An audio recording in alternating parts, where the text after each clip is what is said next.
Intelligent talk every morning. Spice up yourself.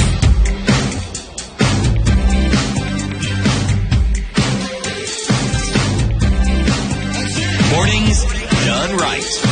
94.4 Spice FM. The only way to have your morning done right is to have mature, intelligent conversations. And the only way to have mature, intelligent conversations is to have mature, intelligent people in the studio, like CT Muga, educationist, social scientist, biomedical researcher, political strategist, a man who knows how to mobilize a community and do a lot on civic education and all that matters. You also have somebody like Njeri Thorne, somebody with a legal mind, a political mind, controversial mind, but also she says she's a very good person. I'm lovely. She's a lovely person at heart. And Okoh, our resident expatriate, born in Nigeria, found a home in Kenya and started a family after traveling all over the world. And then, hopefully soon, she will be one of us. She'll be a citizen of the Republic of Kenya. Hopefully soon. But also, Okoh is a development communications specialist. And she loves all matters development. My name is Latiff. I'm just the guy who sits here and has a conversation with you and tells you good morning. Communications in development. Now let's talk about development. And you have an issue with a government that stifles development in the manufacturing sector. Well, I have an issue. I have an issue with any government that stifles development, because they should actually be the ones who are pushing for development, however you look at it. But we're going to look at it this morning, specifically with regard to the case of Tabitha Karanja. Now, I'm going to come out with guns blazing right here, right now, and say that Kerry must stop throttling Kenyan businesses in the name of revenue collection. We've got to stop. We've got to stop. We've got to look at this clearly and say, what are the issues underlying this kind of harassment, this kind of intimidation, and this kind of violation of rights? Now, let's give some context to this, of what has happened recently. Tabitha Karanja is the founder and CEO of Kiracho Breweries. Some history to her story. She started off working, interestingly enough, for the Ministry of Tourism in Kenya. And in Naivasha, she met Joseph Karanja. They started a hardware. After continuing, they realized, there's more we can do. We can diversify our business. And they realized that there was a gap in the manufacture of liquor. The manufacturing, there was a monopoly at the time. And there was only one large brewery in the country. And they said, look, we can fill the gap. We can come in and we can manufacture lower costing, clearly alcoholic beverages, and we can, feed the lower cadre of society. They started out this business, and it turns out that they did excellently well, and they were able to also cater to the needs of even the higher cadre in society, and they did extremely well. This woman was detailed in how she carried out her business. She went to other countries to find out how to brew this ale, which many people now said, yes, this is the stuff that we want, and became a direct competitor to the monopoly at hand in the current day business sector. Okay, and she's been through so many ups and downs. There have been attacks on her business from KEBS asking her to put stickers on her beverages, which was well within the law. And when she did, they pushed her out and said, look, you need to do this the way we have said you should do it. 18 years down the line, from the inception of this particular business, we are still at the place where Tabitha Karanja and her husband Joseph are continually harassed. Now, let's look at the numbers that they are calling. 14 billion shillings, to be precise. 14,451,836,375 shillings. They are saying that she owes this money in back taxes since 2015. My question is this: over the last 5 years as KRA, where were you until she owed this amount of money and you kept silent until 2019, when out of the woodwork you've decided we need to come against her, and we need to come after her for this money? She has not received any kind of communication. She has not been told, look, we're coming after you. A report was supposedly done, which she was not privy to. And then suddenly she hears on social media that her arrest is imminent. Why do we do this? Yes, I understand that revenue collection is the purview of the Kenya Revenue Authority. Their tax collection is their work. Tax collection is their job. But then, do we sacrifice businesses on the altar of tax collection. She actually had a rebuttal. She had an answer yesterday, or rather a statement that she put forward yesterday, and she really is asking, like you and I are asking, what is going on? Actually, what is going on?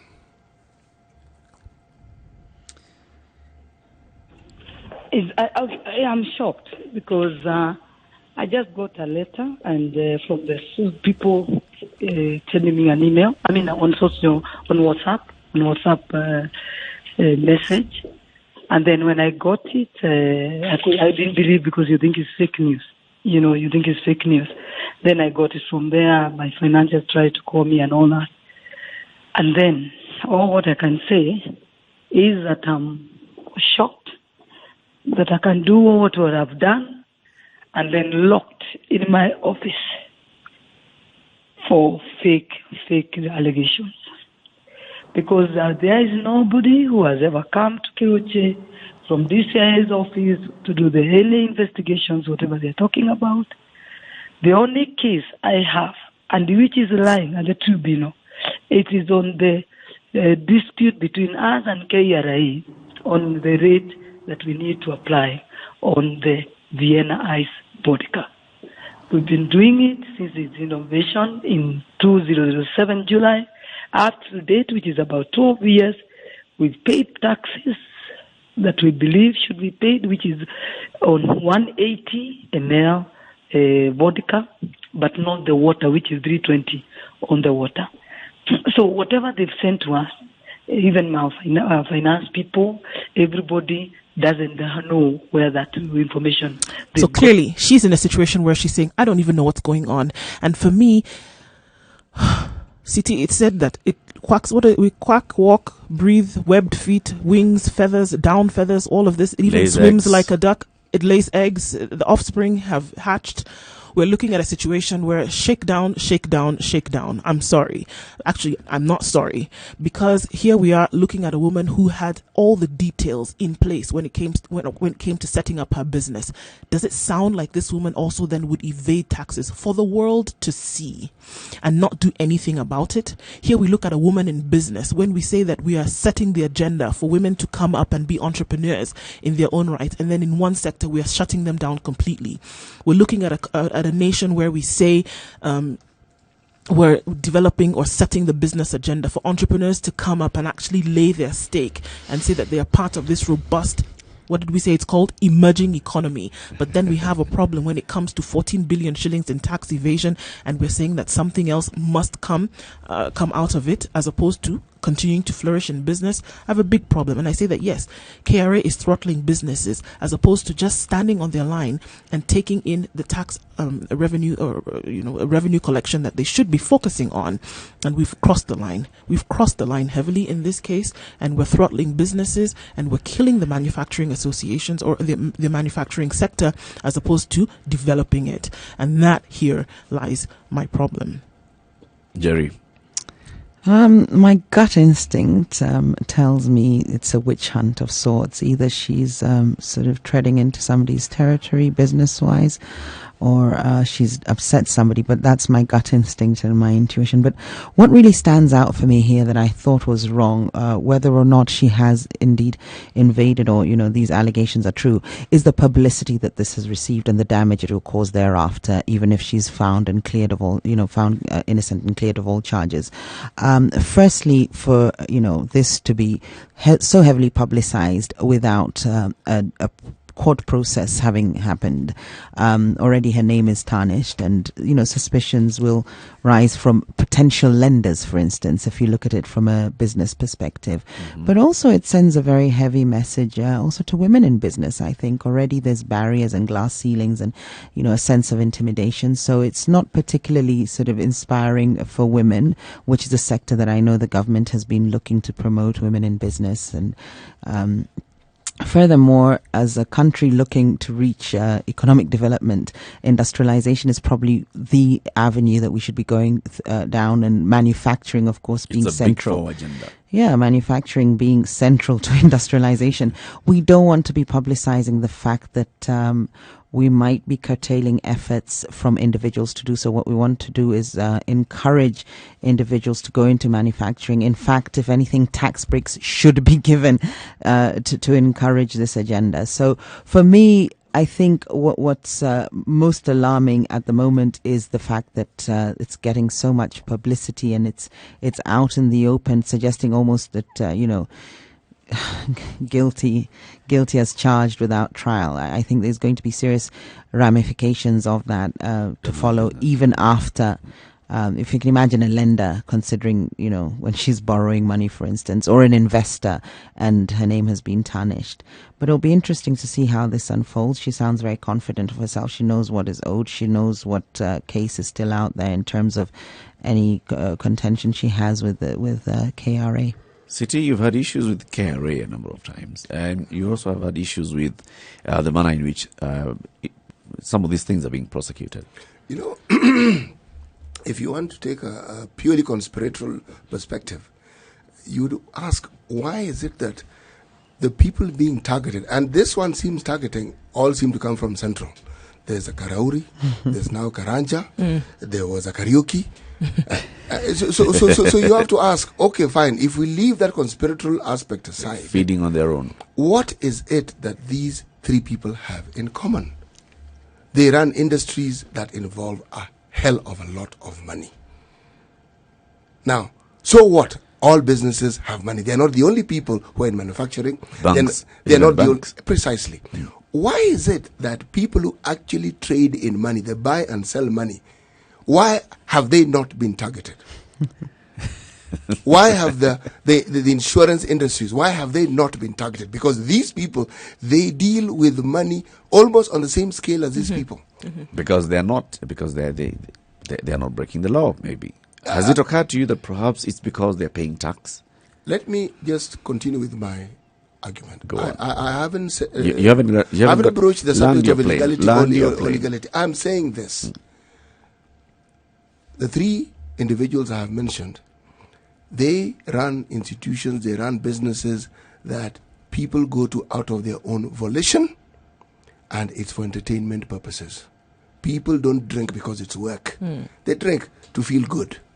People bet for whatever reason, but it isn't work. Maybe they're professional gamblers, but it isn't work. But why only this particular industry? I was drawing a parallel, really. I'm simply saying, these same people you will say are not paying taxes, but they claim they're paying taxes, and they're willing to show how they're paying taxes. And as I said before, the government is silent on this. KRA is silent. When these fellows defend themselves, they're silent. Yeah, let's meet in court. Yes, they're silent. If you've got anything to prosecute, let's go and prosecute it in court, not in public domain. All we've done is we've done our investigations. I know, Indu, what you're raising here is something quite significant. Not just only looking at women-led business and what the World Bank still considers small and medium enterprises, but also in terms of where do we draw the line where KRA can start and stop?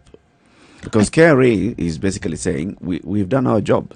We've investigated, and KRA issued a statement yesterday and said we've investigated. And not only these companies, we are actually investigating all companies that Eric, are deemed to have. That's what they say. They say it all the time. And then a case like this will just suddenly somehow get swallowed into the belly of, and they've gone further to say that, anybody also who works for KRA who has facilitated these people to evade tax. They say this again all the time. We're investigating this. How is it that 60 plus people within KRA itself were arraigned in court over the very misdeeds that these people are claiming other people now? Maybe those are the ones spilling the beans.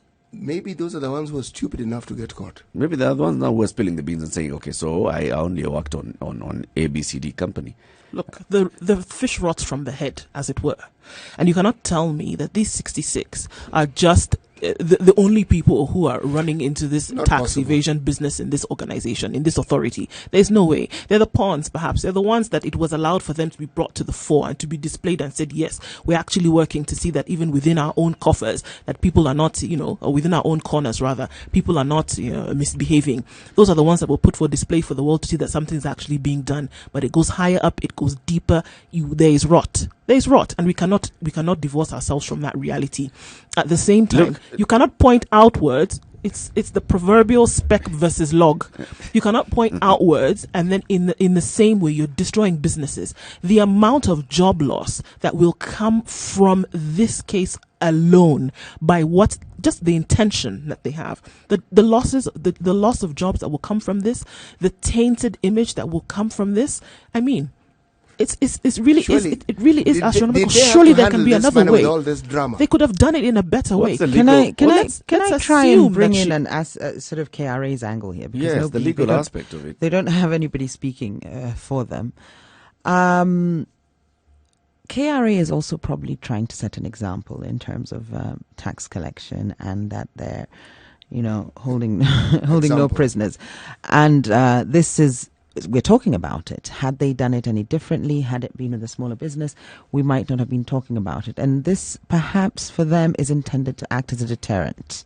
The publicity of it, not the arrest. The arrest, I'm sure they believe they have their case to make, but the publicity of it is intended perhaps to act as a deterrent, because for a very long time it's been seen that KRA is malleable, or there's people in KRA that you can pay, and it's corrupt within KRA. So I think there's been some change of management at the top, and this is something that's coming across very clearly in terms of we're holding no prisoners, we're coming down on you hard. Nobody is above the law, even the so-called powerful within business and industry sectors and so on. That could be, if I could speak for KRA, that could be the angle KRA has taken, hence all this publicity. What legal premise does KRA have, actually? What laws govern them, the Tax Act and all the others? And how do they go about executing their mandate? So they've got a mandate to collect revenue. They've also got mandate to do other things, like educate their stakeholders. That's the people who pay tax, the taxpayer. They've got all they these. They haven't got arrest powers, right? They haven't got arrest powers or prosecutorial powers, clearly, no, because that's the DPP and the police. And the police, but of course the different government agencies work together in order to achieve their mandate. So that's what they've done here. With regards to putting people in the boot, that would be down to the police and not KRA. Not to defend KRA, but that's the police. Of course, the case is tied in with KRA, but that isn't KRA. KRA has simply provided information to the DPP, who then deems it enough information to prosecute a case. I don't know whether there was need for the arrests in the manner that they were done, because if you simply call somebody down to KRA or EACC if it's corruption, or summon them to court, somebody this well known, and I'm sure Tabitha Karanja would take herself to court if need be. So the idea of the arrest and the drama that comes with it, there's definitely a show that is being put on. Now, the intention of that show is what we're still to establish. Is it to act as a deterrent? Is it to give more credit to KRA as a government, as a tax collector? As sort of saying we're doing our job and this is how we're doing it. So that's down to the audience to decide. But there's definitely they're playing to the circus, no doubt. CT tried to draw parallels. Yeah, I mean, when you talked about the three industries, the three companies that we've seen, we've got the betting companies. Tax issues. We've got the other one, African Spirits, and now Keroche Breweries, tax issues. Two companies in the alcoholic beverage industry. Yes. And they were doing big business. They are doing big business. And now suddenly they are in the spotlight over remittance of tax. You're forced to ask, whose toes are they stepping on? Who is their competitor? Who is it that would like to see them shut down? That's one question you would ask. And I have to really, give resounding support to that statement right here, because you know what? No sooner had this company opened than KRA was on her neck, because they realized the impact that she was going to have in the business world. They knew that this woman has come in and she set this up, and just from the intake alone, they knew she's going to cause us problems. They being the powers that be at that time, who would have been hurt? Who would have been directly affected by the work that this new business was doing? I'm just going to take you. It's okay. I'm just going to take you back a little while. When she came up with a new product, the same KRA 15 years ago now said, you know what? They're going to raise the tax on one of her particular beverages, and they were going to backdate that tax a year. She actually went to court and asked for orders to be obtained, barring the KRA from shutting down her business. That was okay. And then in 2016, a member of parliament went within parliament now said, there is a company in Naivasha that is responsible for killing 3 of my constituents every day. Who is that? As though they did not know. But here they are now tagging this company to murder because she was manufacturing alcoholic beverages, which they said people were now partaking of and drinking, as though no one in the country had ever drunk before. That was an MP, not KRA. Why are you mixing That could have been a case of extortion, actually, from the MP. The MP specifically asked. The MP now went on further and specifically asked for the government and the KRA to check whether she was actually doing her due diligence as a business. They already set the dogs on her in 2006. Acting on a tip-off from a member of the public, KRA moved in. And they did. They moved in. They swooped in. So this, what they're doing today, is not a new thing. What if, just, because no matter how thin you slice it, there's always 2 sides of the coin. And I'm not speaking on behalf of KRA, and I, completely condemn the manner in which they've acted, considering what's happening and their arrests and so on. But what if she does owe their money, and because KRA is under pressure to hit their targets, they've gone all guns blazing and gone for her? What if that is the case? Shouldn't she be paying her taxes as a law-abiding citizen? She should, but look, this guns blazing approach. These companies didn't start existing with the advent of the current government. They were in existence even with the previous government run by His Excellency Kibaki.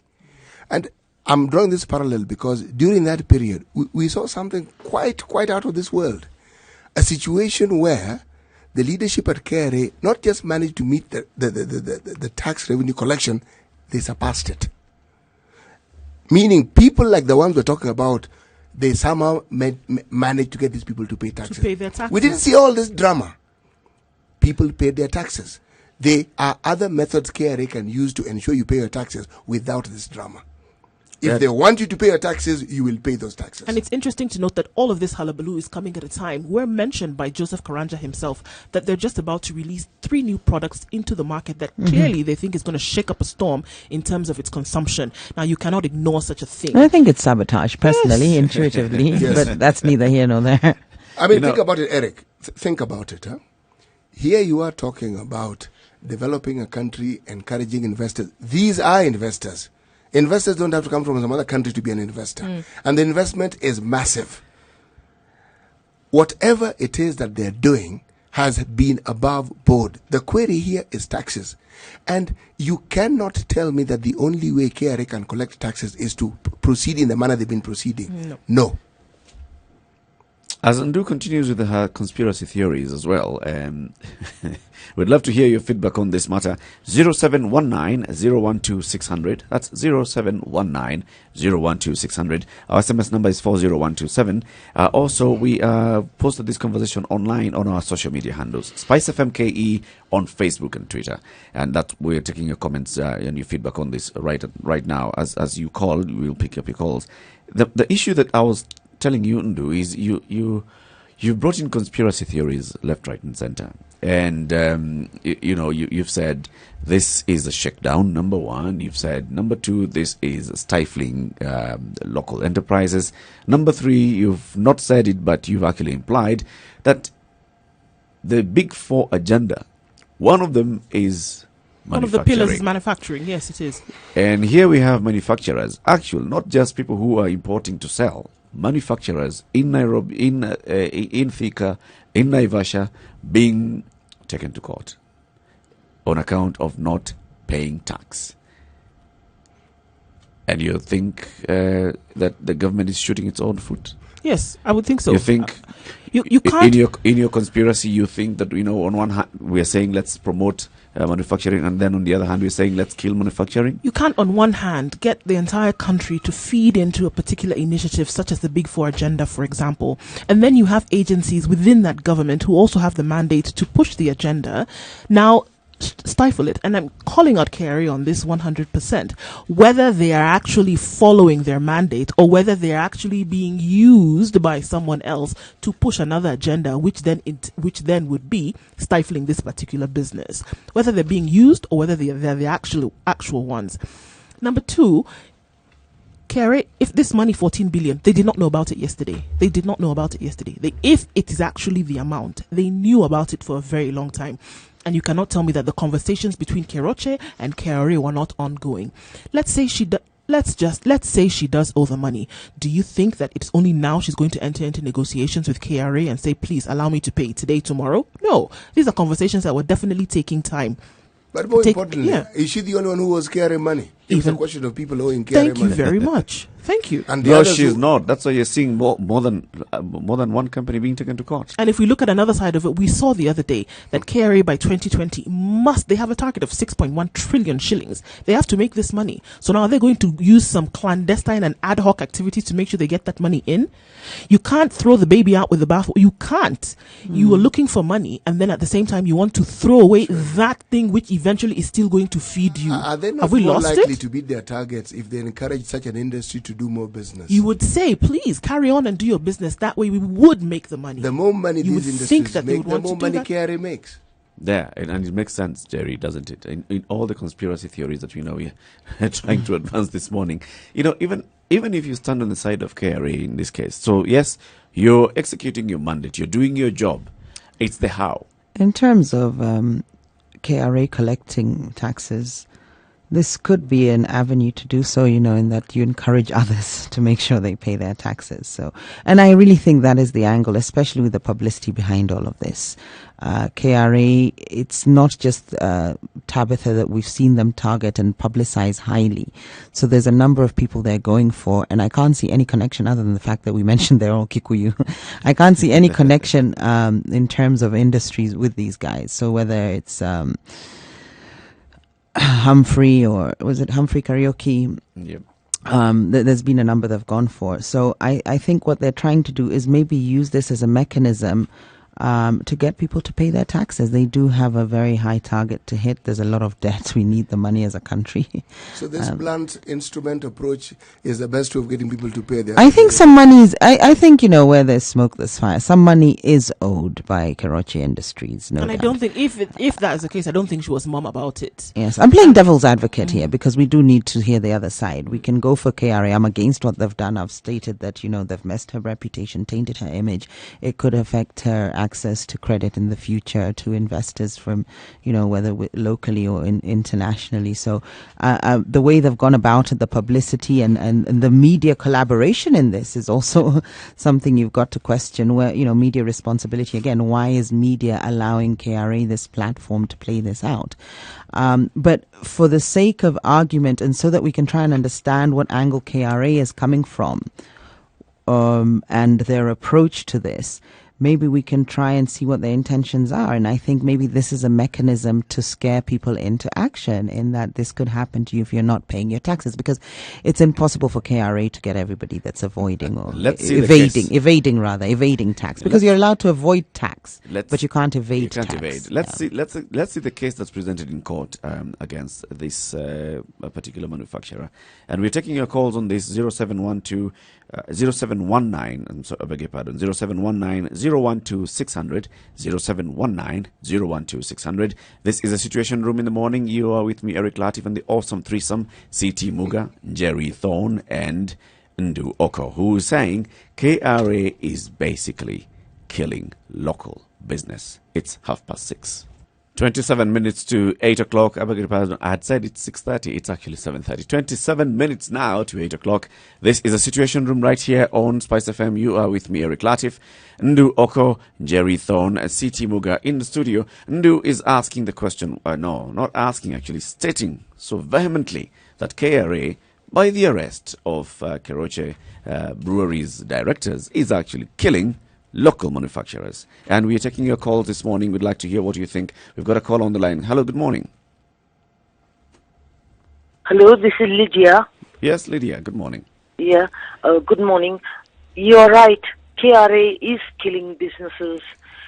Since the post-election violence government, Yep. the bloated government in the world, they demanded VAT on business rents, VAT on residential rents. When there was a lot of noise, it was said, okay, we'll reduce it by as withholding to 10%, but it is still not worth it. Thank you very much. Now, when the business, pardon? So, Lydia, Pardon? you're saying that, you're agreeing with Ndu, what she's saying, that KRA is basically stifling business with all this imposition of taxes. Killing businesses with all this. Yes. So now, Yes. before, over the years, sometimes business was bad, sometimes business was good. When you tell your landlord, business was not so good this month, then the landlord would tell you, pay a little at a time, whatever you can. Yes. But now that they planted VAT on the business rent, come the 20th of the month, you must pay that VAT on the business rent. Thank you very much. Even whether you didn't do it. Thank you. Thank you for your comment this morning. We also have another caller this morning in the studio. Hello, good morning. Good morning, it's Jairus. Jairus, how are you? And I'm okay. where are you calling from, Jairus? I'm calling from Webuya. Yes, Jairus. Do you agree with Ndu that KRA is a stifling business? Yes, I do agree with her, and at some point I'm trying to think that KRA has some malice or is envious about other people's business. Because, what I have to say with it, because the other day we had the issue with this podcast and this dating farms, now it is Keroche, so I can't really try to figure it out how come these two organizations or these companies that appear to be developing well have an issue in paying their taxes. All right. So Jairus is saying that he can't really understand why we are seeing all these, the crackdown on all these other companies. He says you've seen it go to betting. We've now seen it coming to the brewers. And he thinks that, there's an issue here that's being attacked. Another call on the line. Good morning. Hello. Good morning. Yes. How are you, sir? I'm good. My name is Anthony calling from Malindi. Yes. First, I want to thank you for the show. Yes. The intelligent, mature discussion, and give my input on the KRA issue. What do you think about it? I'll go by one of the conspiracy theories, if I may call it that. Yes. There's a player with a bigger hand in stifling the other smaller players. I'll take the case of Keroche Yes. and the Humphrey Karaoke. They have something in common. All of them are in beverages. Yes. And probably there's a big boy who is telling the authority to go for the small boys. That's my theory that I go by. Would it make sense Otherwise, to you if you are the tax collector? Yes. Would it make sense to you that one person comes and tells you, let's kill that one, I'll pay you the tax, but the tax that you're receiving from that other person is not as important? I mean, does it make sense? Not at all. So where is the theory then going in? And I think I saw Njeri and Ndu nodding in agreement, and maybe they can engage you on this. Well, I think Jared, right? I think the thing is that we're looking at here, definitely another player, because here you are, if another player comes in and says, well, here I am powerful enough to say that, I wouldn't want an upcoming business to then take up a certain percentage of my potential customers. So then I would play my hand so that this other business is, basically shut down. And what that does is, yes, I still pay my tax, but guess what? I have the monopoly of the market. So I make a lot of money and I have no problem paying that tax to you. But when it comes to people buying or consuming this particular product, they are coming to me and me only. That is a situation that I see. I'm sorry, guys. It's not making sense to me. I am sitting from the side of, and maybe Njeri, I saw you nodding. I don't know what you think. Sitting from the side of the tax collector. You're a tax collector. You're collecting tax from Ndu and you're collecting tax from CT Muga. All right? Yes. Those two are going to help you meet your target. You cannot listen to CT Muga coming to tell you, no, you know what, stop collecting tax. In fact, kill Ndu so that you stop collecting tax from her and only continue collecting the tax that you've been collecting from me. Does it make sense? That's why you have to understand that they're not the only players in this scenario. Yeah. If I may go by it, yes. Probably the big boy that is trying to stifle the small boys is looking at it from the initiative that if the others are not in the field, mine will go up. Ultimately, the margins will go up, and therefore, you might not meet as per se, but my remission to you will go up.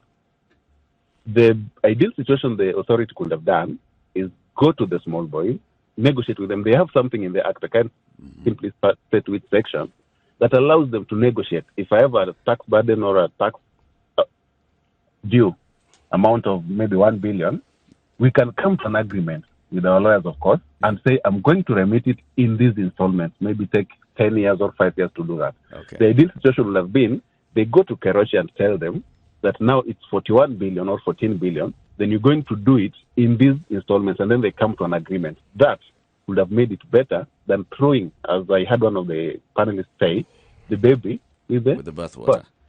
And which is what they normally do. Which is what they normally do with companies. They negotiate all along. Asante sana. Thank you very much. I heard like you were engaging your reverse gear. Thank you very much for calling while you wanted to move. Get on the move, and we wish you all the best in traffic. I'm just arriving at work. All right. Sorry, I have to switch off. I won't be, but I'll follow online. Asante sana. Have a good day. So this is what do you agree with what that caller is basically saying? That there's a bigger player at hand. I mean, Tabitha herself, or Keroche, is not a small player, not by any stretch of the imagination. Of course, compared or relatively speaking, EABL, her competitor, her biggest competitor, is huge in the market. But she's not a small player, and she has made sort of headway into the market. She's got some market share. I think she's taken some of EABL's clients, if you ask me. So she's not a small player, not by any stretch of the imagination, as I say. But she has managed to win the public's sympathy. For some reason, the public is behind her. I don't know if that's because it's a woman or because the so-called opponent is KRA and the sentiments we have generally towards KRA. So whatever KRA is trying to play out, it may backfire, because I don't think there's a bigger play. I don't buy into that conspiracy theory. My theory is that KRA, yes, there's some monies owed, probably not to the extent that has been stated here. It doesn't need to be this dramatized. I don't think it's a case for arrest. It's something that they could have negotiated. She herself stated there was something in court with KRA. So there's definitely some dealings that they haven't concluded on.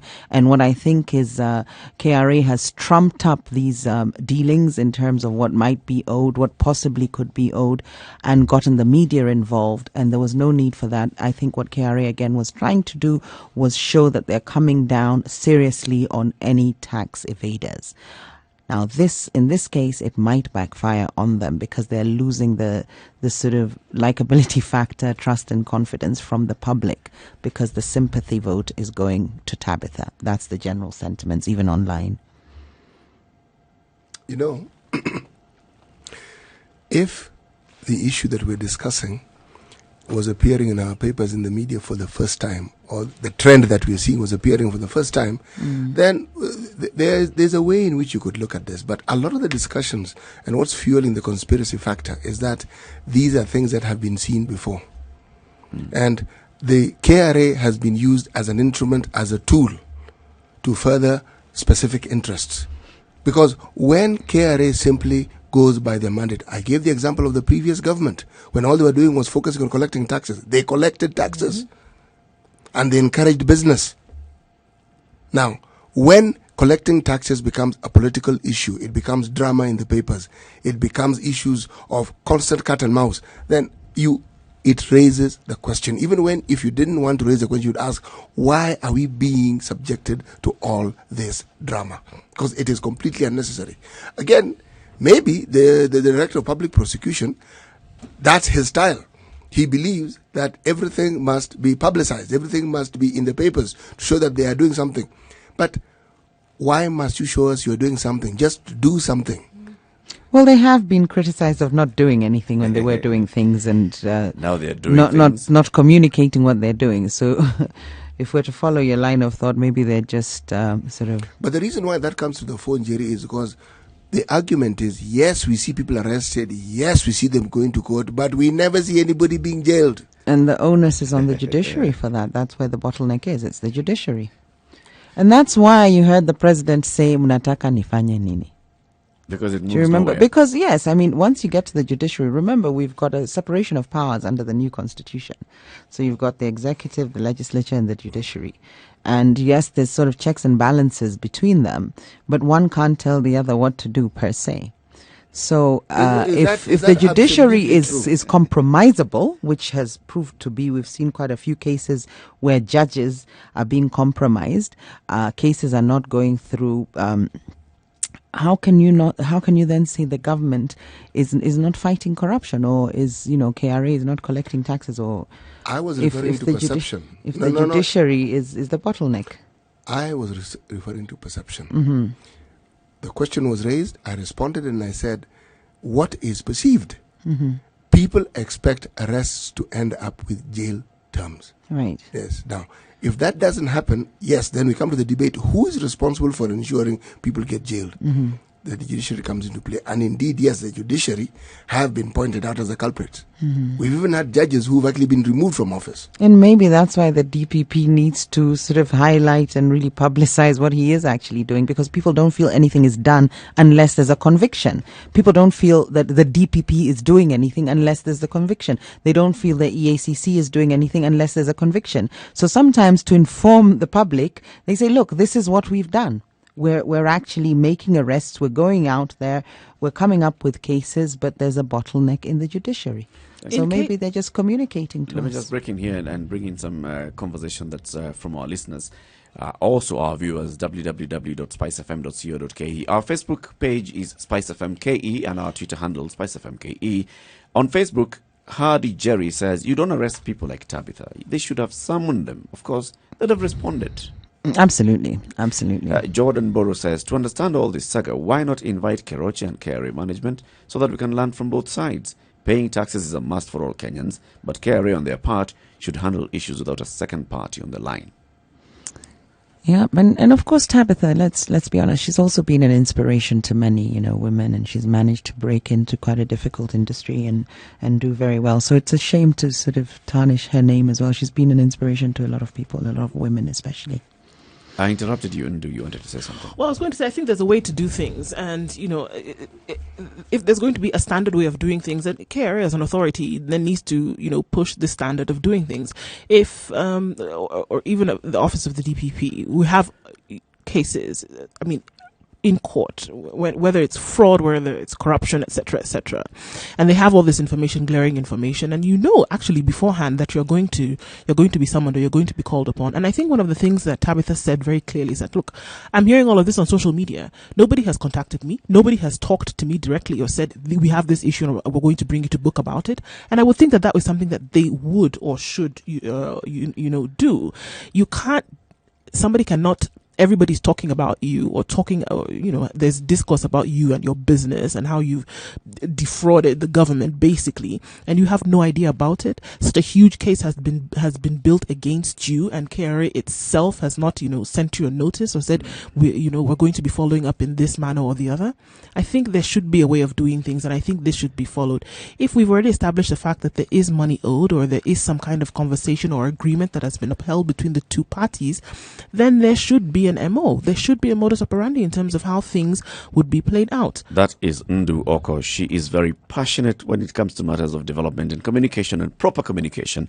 Also in the studio is Njeri Thorne, who in this particular case, she says, well, yeah, you've done it the wrong way. However, you should also consider that there could be a case that KRA has just playing against, devil's advocate. just playing devil's advocate. advocate. We lay out all the She's trying to balance both sides. And but of course, I still feel my sentiments is that KRA is doing this, and it's dramatized it as a tool or a mechanism to encourage others to pay their taxes or to deter them from tax evasion. I think that was the intention here. And CT Muga, who believes that everything should be done in the right way, actually comes and says, well, KRA, you're not doing things the right way. There are better ways of doing things. This is a Situation Room right here on Spice FM, 94.4 in Nairobi, 87.9 in Mombasa, 102.5 in Kisumu, 96.0 in Nakuru, 96.7 Eldoret, 90.9 in Nyeri, and 97.6 in Malindi, and also broadcasting worldwide, www.spicefm.co.ke. If you're out of your car, you can actually continue listening to a conversation. Just log on, spicefm.co.ke. 8-10 minutes to 8 o'clock. Spice FM. Spice up your life. Which also moves us into the next phase of our conversation this morning, and that is what we are chasing as a Kenyan dream, as a country. If Tabitha setting up an industry and growing it to such magnitude is not chasing her dream, then what is our Kenyan dream? And that's what CT is about to bring us this morning. You place it well. I mean, think about it. Someone has a business idea. They have the freedom to pursue it. There is the encouragement. There is a structure within which she can do it. And she actually achieves the dream. We actually see the industry she set out to structure. We see it in coming into being, and we see the products being consumed locally. A local business doing well. Now, if you're talking about a dream, dreams by their very nature are just an idea in your head that hasn't been fulfilled. Now, when it's been fulfilled, you say that dream has been achieved. And it sets the pace, as Njeri put it well, and as Du also put it, it sets the pace for other people to say, if so-and-so can do it, it means it can be done. Now, the very concept of a dream has been made popular by the Americans. Because what we hear and what people hear the world over is the American dream. And why this dream in the American context became so popular is because America is peopled and populated by people from all over the world. All over the world. But the dream was, this is the one place on the planet, the dream was where anyone could go, and you would have the freedom to pursue your interest. If you wanted to prosper academically, if you wanted to prosper economically, you had, so long as you worked hard and you were a law-abiding citizen, you could achieve all these things. And over time, this set of ideas became a national ethos. At independence, we had it as well. And it was enshrined in one particular song.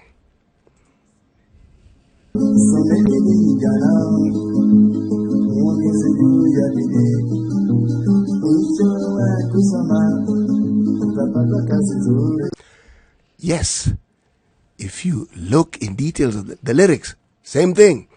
If you acquire an education, an academic formal education, that education will bring about all these things that are equal to what we hear about the American dream. You'll be able to get a job. A job will give you money. The money will enable you to do all sorts of things, and you will acquire and achieve your dreams. But if this was a continuum, this debate wouldn't exist. It exists because the question has been raised. So what is the current Kenyan dream? What drives it? What is it that motivates people? What do people aspire for? Now, aspiration, again, has to be categorized by the demography of our population. A 65-year-old will not have the same dream as a 14-year-old. A 20-year-old will not have the same dream as a 35-year-old. A 35-year-old will not have the same dream as a 45-year-old. What drives these particular dreams in this country of Kenya? What is it that people aspire for? There are those who argue that you could even demarcate this thing into aspirations on a political line, aspirations on a religious line. Then there's the ever debatable point of peer influence as opposed to parental influence, and then the societal influence. All these things play a part in forming what can be called a dream. What is it that informs our youth? What is it that makes our youth aspire for? What has been popularly said, and if you read and if you look at available literature, is that it's something called a celebrity status. Our youth seem to like the idea of being a celebrity. Why? Why? Let me ask the question. Why do our youth feel that there need to be celebrity? But if you look carefully, it isn't just the youth. It isn't just the youth. What is it about our love for the media and to be seen in the media? Remember, all our media outlets, especially the printed media, have a social page where is it every day or twice a week, once a week, but it's a social page, and all it deals with is individuals who attended a social event. This is CT Muga. CT Muga is an educationist. He's a social scientist. He is a researcher in the area of biomedicine. He has all manner of views. And because in this particular case he's actually coming from that angle of the social science, he's telling us the Americans have a dream. Do Kenyans have a dream? And CT, what is the Kenyan dream? If you look at it, it looks like it's really blasé. It's really mundane when you think about it. But Kenyans dream of making a hell of a lot of money. So that's how Kenya Yes, and damn how it's made. So long as there's lots of it. the end justifies Yes, the because means. it enables you to buy certain types of vehicles, live in certain types of places, and the social media is full of these acquisitions and the places people visit, how they visit it, whether it is a cruise, whether it is some exotic place. But all this is made possible because there is money. Yeah, I think the overriding factor when it comes to dreams coming true is to have a colossal amount of money with which then you're able to do, certain things. And, whereas if you look at other parts of the world where, just as you mentioned in the US, for example, the dream is to be able to be somebody, to conquer, to have accolades that follow you, and to work hard. And The underlying thing is to work hard to achieve it. To work hard to achieve it.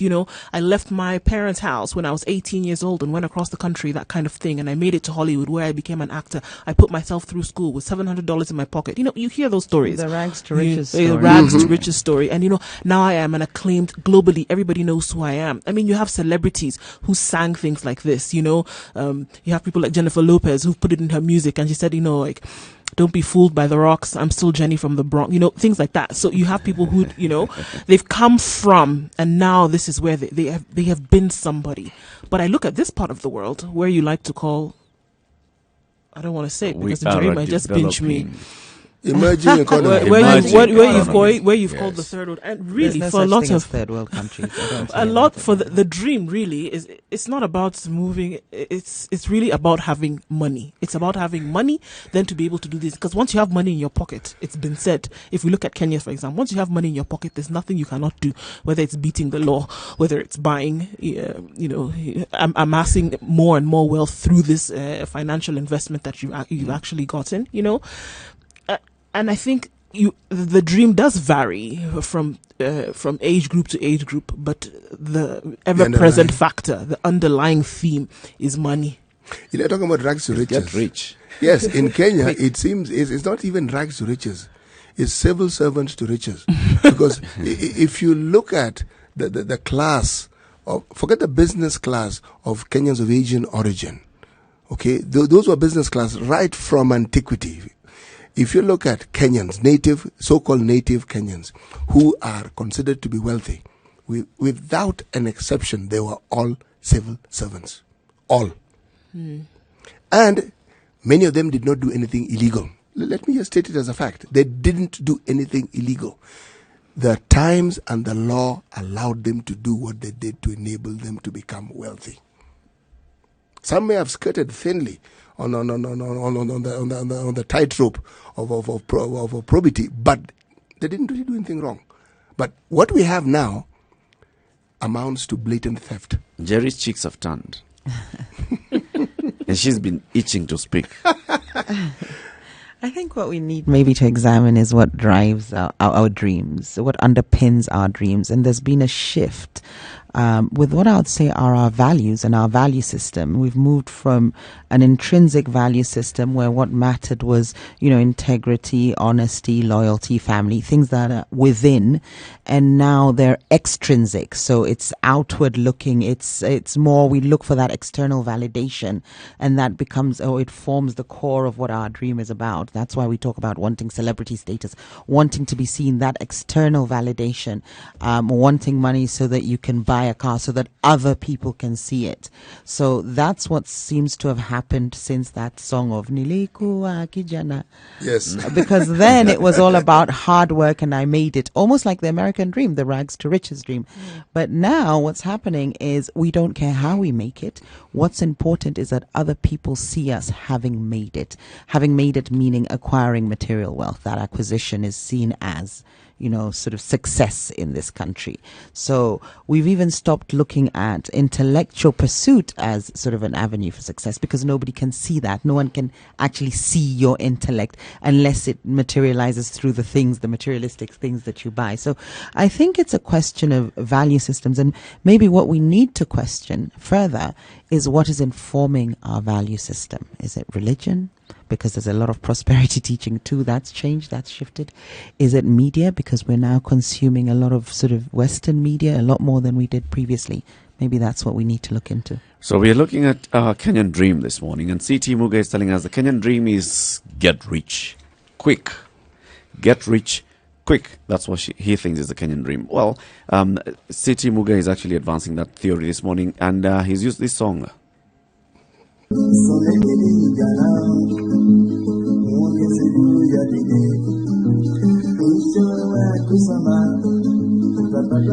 So in those days, the Kenyan Dream was go to school, get educated, get a good job. What is the Kenyan Dream today? CT Muga says get rich quick. It's 8 o'clock, and we'll be taking your feedback on this. 0719-012-600, 0719-012-600, and Spice FM KE. This is the Situation Room right here on Spice FM.